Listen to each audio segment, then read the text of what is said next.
咁我今日收到一個好振奮人心嘅消息啊！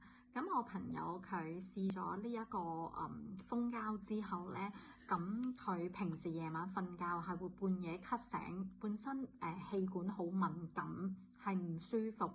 咁佢飲咗呢個3日之後咧，佢話俾我聽好返晒。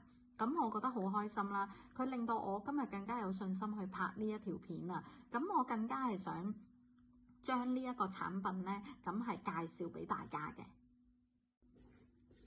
咁呢一支嘢咧，咁佢係點樣飲嘅咧？咁佢係老人家啦，小朋友2-3歲以上咧，都已經係可以飲噶啦。咁1日3次，咁每次咧就15ml，成人嘅話咧每次15ml，小朋友6至到12歲咧就10ml。3歲至到6歲咧就5ml，咁1日就3次。咁我都會同大家即係我自己咧就當佢保健咁樣飲啦，係啦。等我斟一斟水先。如果當保健嘅話咧，咁每一日咁飲1次啦，你朝頭早可以。咁1日唔好超過3次咁就可以㗎啦。咁攞隻匙羹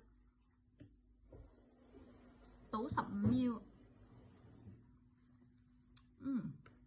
佢嘅味道咧，其實係有少少似京都念慈庵，但係佢冇京都念慈庵嗰陣味，佢係一個糖漿咁樣，好飲啊呢個。